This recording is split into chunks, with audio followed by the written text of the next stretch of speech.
बिस्मिल्लाहिर्रहमानिर्रहीम students, I hope you are well and enjoying your life. Students, हमने जो discuss किया हुआ था थर्मो रेगुलेशन टॉपिक स्टार्ट किया हुआ था चैप्टर 15 का। जो टॉपिक हमने स्टार्ट किया हुआ थर्मो रेगुलेशन इन प्लांट्स हमने लास्ट टॉपिक में डिस्कस किया था। आज जो हमने डिस्कस करना है वो thermo regulation in animals. Thermo regulation की डेफिनेशन हमने चैप्टर के स्टार्ट में पढ़ी थी और लास्ट टॉपिक में भी हमने थर्मो रेगुलेशन का ब्रीफली डिस्कस किया था। आज हम जस्ट अपने टॉपिक की तरफ आते हैं कि थर्मो रेगुलेशन इन एनिमल, यानी कि एनिमल्स अपने बॉडी का टेम्परेचर किस तरह रेगुलेट करते हैं। तो जो बॉडी टेम्परेचर होता है मेन वो तीन चीज़ों पर डिपेंड करता है। फर्स्ट क्या है, मेटाबॉलिज्म पे, सेकंड हीट गेन पे और थर्ड हीट लॉस पे। मेटाबॉलिज्म यानी कि जितने भी बॉडी में रिएक्शंस हो रहे हैं उन रिएक्शंस की वजह से जो एनर्जी प्रोड्यूस हो रही है, फर्स्ट वो मेटाबॉलिज्म। सेकंड जो है हीट गेन, यानी कि किस तरह हीट बॉडी अपनी हीट गेन करती है, यानी कि हीट ऑब्जर्व करती है। थर्ड जो हीट लॉस, के एक्सेस अमाउंट में हीट किस तरह रिलीज करती है। तो हीट गेन्स होते हैं। हीट गेन्स किस तरह होते हैं, इंफ्रारेड रेडिएशन, थर्मल जो हमारे इन्वायरमेंट में अनविजिबल रेडिएशन होती है इंफ्रारेड, वो डायरेक्टली और इनडायरेक्टली हमारी बॉडी में ऑब्जर्व हो रही हैं। जो थर्ड है हीट लॉस, हीट लॉस किस तरह होती है, रेडिएशन, यानी कि हमारी बॉडी से अनविजिबल एक ही वक्त में बहुत सारी रेडिएशन और रिमूव आउट हो रही है जो हमें दिखाई नहीं देती, लेकिन हमारी बॉडी से, हमारी स्किन से, मुख्तलिफ पार्ट्स ऑफ बॉडी से रेडिएशन रिमूव आउट हो रही हैं। सेकंड जो हीट लॉस, वेपोरेटिंग कूलिंग, यानी कि जिस तरह बॉडी से स्वेट आता है, स्वेटिंग प्रोसेस, ये भी हीट लॉस होती है जिसकी वजह से बॉडी में हमारी जो कूलिंग इफेक्ट प्रोड्यूस करती हैं। तो इसी बेसिस पे एनिमल्स को हमने, जो फर्स्ट जो साइंटिस्ट थे, बायोलॉजिस्ट थे, उन्होंने एनिमल्स की दो कैटेगरी की थी। एक को उन्होंने पिक्लोथर्म किया तो एक को होमियोथर्म, जो फर्स्ट बायोलॉजिस्ट थे। लेकिन बाद में इसमें कुछ लिमिटेशन थी, उनको आगे उन्होंने मॉडर्न क्लासिफिकेशन में आगे डिवाइड किया, तो उसको भी हम ब्रीफली डिस्कस करते हैं। लेकिन जो पहले बायोलॉजिस्ट हैं उनके नज़रिए के मुताबिक पिक्लोथर्म, उन्होंने दो जो किए थे ना क्लासिफिकेशन, उनमें फर्स्ट पिक्लोथर्म और सेकेंड है हीमोथर्म। पिक्लोमीन, पिक्लोमीन वेरी, यानी कि जो चेंज हो, और थर्म मीन टेम्परेचर, यानी कि उन एनिमल्स जिनका टेम्परेचर, बॉडी टेम्परेचर चेंज होता रहे, वेरी करे इन्वायरमेंट के टेम्परेचर के लिहाज से, उन्हें हम कहते हैं पिक्लोथर्म। बाद में इन बायोलॉजिस्ट के कुछ साइंसदान, उन्होंने अपने नज़रिए के तहत इन एनिमल्स को कोल्ड ब्लडेड का नाम भी दिया, यानी कि बॉडी का अगर आउटसाइड टेम्परेचर चाहे कोल्ड हो या वार्म, तो उनका जो ब्लड का टेम्परेचर था वो हमेशा कोल्ड ही रहेगा। लेकिन ये जो क्लासिफिकेशन थी रिजेक्ट हो गई थी, इसमें कुछ लिमिटेशन थी। Animals in which body temperature tend to fluctuate more or low with surrounding, where air and water temperature are changed, are called poikilotherm. Means के बॉडी का जो टेम्परेचर है, चाहे उसमें वाटर हो या एयर हो, वो चेंज हो as compare to the environment, तो उनका बॉडी टेम्परेचर भी चेंज हो, यानी कि अगर इन्वायरमेंट का टेम्परेचर चेंज हो तो उनका बॉडी टेम्परेचर भी चेंज होगा। इनकी जो एग्जांपल है, इन्वर्टेब्रेट्स हैं, फिशेज हैं, एम्फीबियंस हैं, रेप्टाइल्स हैं। और जो सेकंड है homeotherm, homeo means same and therm mean temperature, यानी कि ऐसे एनिमल्स जिनका बॉडी टेम्परेचर सेम रहे, चाहे इन्वायरमेंट में टेम्परेचर हाई हो या लो हो, तो उनका बॉडी पे कोई इफेक्ट ना हो, और इनका जो बॉडी टेम्परेचर वो सेम रहे। इन्हें कुछ बायोलॉजिस्ट बाद में आने वाले, उन्होंने इन्हें वार्म ब्लडेड का नाम भी दिया, यानी कि इनका बॉडी टेम्परेचर वार्म ही रहेगा, चाहे वायर में कोल्ड इन्वायरमेंट हो या वार्म इन्वायरमेंट हो, इनका ब्लड जो होगा वो वार्म रहेगा। लेकिन ये रिजेक्ट हो गई थी ये theory. Animal expose to changing environment to maintain their body temperature are called homeotherm. इनकी एग्जांपल बर्ड्स और मैमल्स में आते हैं। इन जो दो क्लासिफिकेशन थी, इनमें लिमिटेशन, यानी कि जो रिजेक्ट किस बेस पे हुए थे, उनमें जो मेन पॉइंट्स थे जिसको डिस्कस नहीं कर रहे थे वो ये चार पॉइंट्स थे। यानी कि हमने जो डिस्कस किया पिक्लोथर्म्स, उनका बॉडी टेम्परेचर चेंज होता रहता है। लेकिन जो डीप सी फिशेज होते हैं, फिशेज को हमने पिक्लोथर्म में डिस्कस किया कि इनका बॉडी टेम्परेचर चेंज होता है। लेकिन जो डीप सी फिशेज होती है, जो समंदर की गहराई में मछलियाँ रहती हैं, उनका बॉडी टेम्परेचर चेंज नहीं होता। उसकी रीज़न क्या है कि उनका जो इन्वायरमेंट है वहाँ सेम रहता है, सेम टाइप ऑफ टेम्परेचर की वजह से वहाँ जो उनका टेम्परेचर, बॉडी टेम्परेचर चेंज नहीं होता। तो इस वजह से ये एक रिजेक्शन आ गई। सेकेंड जो रिजेक्शन क्या, लिजर्ड। लिजर्ड्स क्या हैं, ये हैं बर्ड्स में, लिजर्ड बर्ड्स में है, और सॉरी लिजर्ड जो हैं ये एम्फीबियंस में है और रेप्टाइल्स में है। इनका बॉडी टेम्परेचर मेंटेन रहता है। लेकिन हमने पिक्लोथर्म में ये पढ़ा कि इनका बॉडी टेम्परेचर चेंज होता है, लेकिन लिजर्ड का बॉडी टेम्परेचर रेगुलेट रहता है। सेकंड ये ऑब्लिगेशन आ गई। थर्ड जो है कि बर्ड्स, न्यूमरस बर्ड जिनमें हमिंग बर्ड छोटे परिंदे जो होते हैं उनको हम हमिंग बर्ड्स कहते हैं।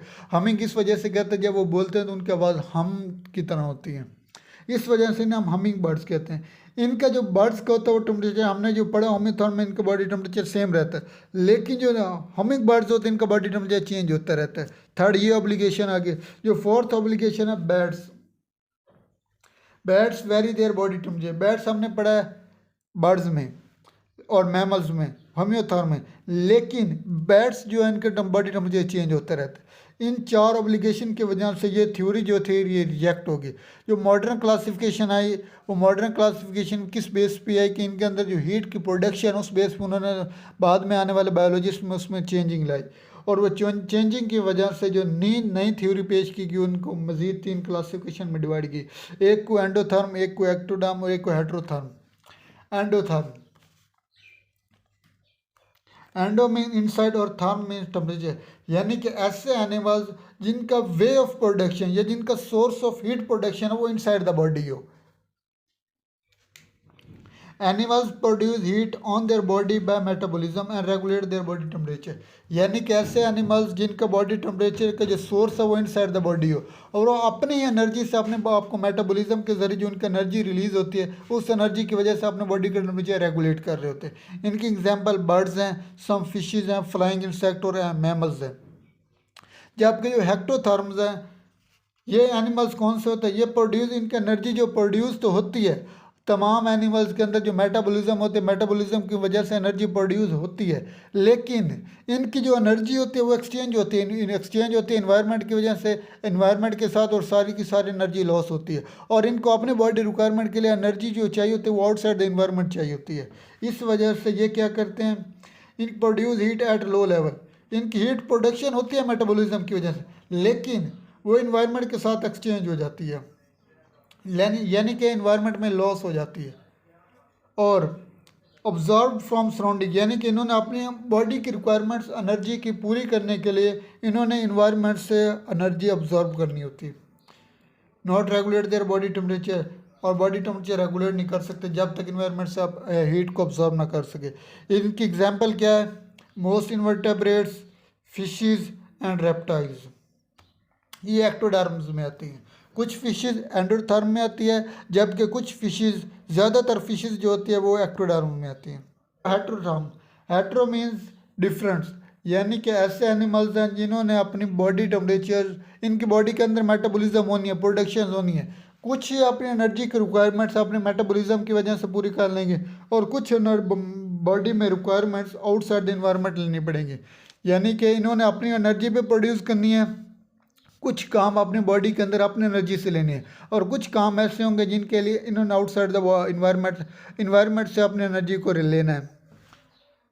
Animals which capable of varying degree of heat production, यानी कि कुछ अमाउंट में इन्होंने अपनी, इतनी इनके अंदर एबिलिटी होती है कि कुछ मिकदार में, कुछ अमाउंट में अपनी एनर्जी प्रोड्यूस कर सके inside the body, but do not regulate the body temperature, लेकिन इतनी एनर्जी नहीं होती कि अपने बॉडी का टेम्परेचर रेगुलेट कर सकते। इनकी एग्जाम्पल बैट्स, हमिंग बर्ड्स।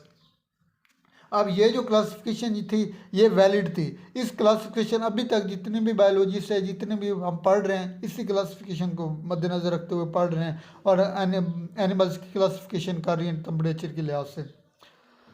जो सेकंड आता है regulate of heat exchange between animals and environment, यानी कि एनिमल्स और इन्वायरमेंट के अंदर यूँ ऐसा नहीं कि भाई खुद ब खुद एक्सचेंजेस होते रहें या खुद ब खुद एनिमल इन्वायरमेंट से एनर्जी लें और एनिमल्स इन्वायरमेंट को एनर्जी दे, ऐसा नहीं होता, बल्कि एनिमल्स को अपने अंदर कुछ तब्दीली लानी पड़ती है, या उनको स्ट्रक्चर लेनी पड़ती है, फिजियोलॉजिकल या बिहेवियर।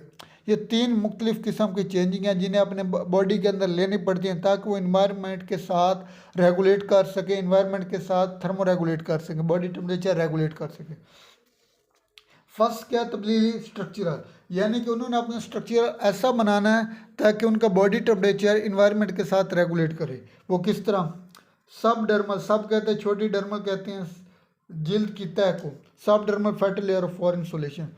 हमारे जो ह्यूमंस की जो लेयर है, ये जो स्किन की लेयर है, ये डर्मल्स होती है, यानी कि इसमें ड्रम्स किस्म की लेयर्स होती हैं, सब डर्मल छोटी छोटी लेयर होती है। इसकी वजह से जो हमारी बॉडी की हीट लॉस नहीं होती। अगर हमारे, आपने देखा होगा कि इसकी कॉमन एग्जांपल ये है कि जो हमें जब हमें बुखार होता है तो उस वक्त हम देख रहे होते हैं हमारी बॉडी से हीट लॉस हो रही होती है। उस वक्त ये डर्म्स लेयर वर्क कर रही होती है, लेकिन इतना वर्क नहीं कर रही होती कि हमारी बॉडी की हीट की प्रोडक्शन उस वक्त ज़्यादा हो रही होती है। इस वजह से जो डर्म्स लेयर है, जो स्किन के ऊपर लेयर है, इस वजह से जो हमारी बॉडी इंसुलेट रहती है कि अपनी हीट ना तो प्रोड्यूस करती है ना इनसाइड द बॉडी लेती है। सर्दियों में आपने देखो कि आउटसाइड द इन्वायरमेंट बहुत लो टेम्परेचर होगा, यानी कि नेगेटिव में भी जा सकता है, तो बर्फ़ जम रही होती है, लेकिन हमारा जो ब्लड होता है वो मूव कर रहा होता है। किस वजह से? स्किन की वजह से। इसमें जो सब डर्म्स लेयर्स है, और गर्मियों में आपने देखा होता है 40+ सेल्सियस स्केल जा रहा होता है टेम्परेचर एनवायरनमेंट में, लेकिन जो हमारी बॉडी है वो 37 पे किस तरह रहती है? इसी स्किन की वजह से। सेकंड क्या है? पेलेज।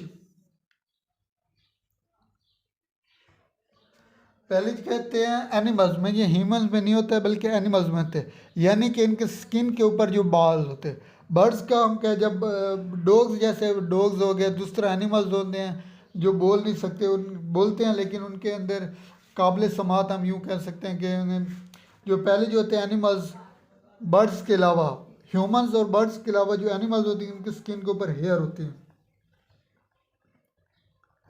जिसकी वजह से ये अपने आप को गर्मी या सर्दी से बचा सकते हैं। और बर्ड्स में ये विंग्स होते हैं पर as a Pelé's role play करती हैं।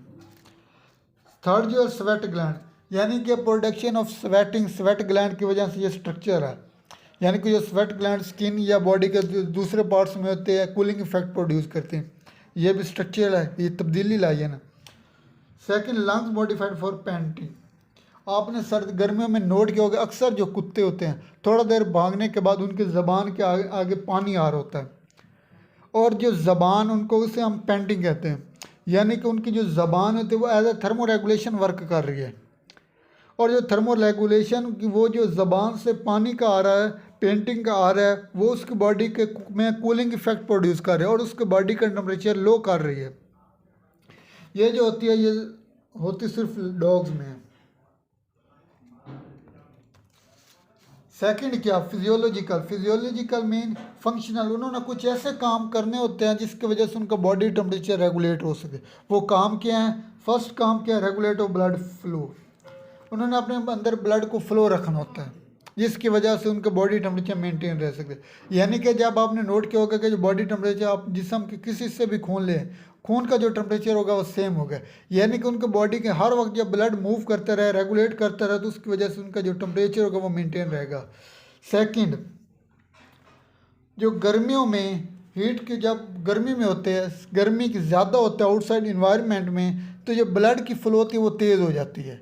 ब्लड फ्लो तेज़ होने की वजह से बॉडी टेम्परेचर से हीट जो होती है वो रिलीज़ होती है, डेसिपेट होती है, और जो बॉडी का टेम्परेचर होता है वो कूलिंग इफेक्ट होता है। और जो लो सर्दियों में कोल्ड इन्वायरमेंट में जो ब्लड फ्लो होती है उसकी जो रफ्तार होती है वो कम हो जाती है, blood flow.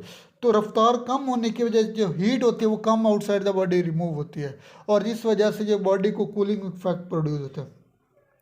Second, plumage of fluffing. Plumage of fluffing, birds जो होते हैं उनके जो पर होते हैं विंग्स को, वो ऐसे मूव करते हैं, मसल्स को एक्टिव करते हैं ताकि उनकी बॉडी का टेम्परेचर मेंटेन रह सके। ये सिर्फ परिंदे में होते हैं, बाल्स के लिए हेयर लाइक होते हैं, और ताकि अपने बॉडी का टेम्परेचर मेंटेन रह सके। थर्ड जो है बिहेवियर, यानी कि उन्होंने अपनी आदत कुछ इस तरह बनानी है ताकि वो अपने आप को गर्मी से भी बचा सके, सर्दी से भी बचा सके। उसकी कॉमन एग्जांपल यह है कि हम सर्दियों में धूप में बैठना पसंद करते हैं, ये हमारी आदत है, बिहेवियर है। जबकि गर्मियों में हमने छाँव में बैठना पसंद करेंगे, पंखे के नीचे बैठना पसंद करेंगे, ये हमारा बिहेवियर है। ये बिहेवियर किस वजह से होगी? चेंज ऑफ पोजीशन, यानी कि एनिमल्स अपनी पोजीशन चेंज करके अपने आप को थर्मो रेगुलेट कर सकेंगे। पोजीशन किस तरह? लिजर्ड जो होता है ये रेप्टाइल्स है, और ये रेप्टाइल्स है लिजर्ड, और ये जो सर्दियों में अपने आप को सूरज की रोशनी के अंदर बैठना पसंद करेगा, धूप की छाँव में धूप में बैठना पसंद करेगा ताकि वो अपने आप की बॉडी के अंदर हीट गेन कर सके इन्वायरमेंट से। और स्क्वायर्स, गुलेड, स्क्वायर्स जो होता है ये गर्मी सख्त टेम्परेचर, दिन के वक्त अगर टेम्परेचर हाई हो तो ये सुराखों में बिल में चला जाता है ताकि अपने आप को गर्मी से बचा सके। तो इस तरह ये अपने आप को बिहेवियर एडेप्शन ले आते हैं, अपने आप की जो किरदार होता है, जो उन्होंने बिहेवियर होते हैं, उन्हें अडेप्टेड करते हैं, उनमें चेंजिंग ले आते हैं ताकि वो अपने आप को गर्मी और सर्दी से बचा सके। तो आज के जो हमने डिस्कस किया वो हमने एनिमल्स में थर्मो रेगुलेशन डिस्कस किया, किस तरह एनिमल्स अपने आप को थर्मो रेगुलेट करते हैं। तो आज के लिए इतना, इंशाल्लाह मिलेंगे नेक्स्ट वीडियो में, तब तक के लिए अल्लाह हाफिज़।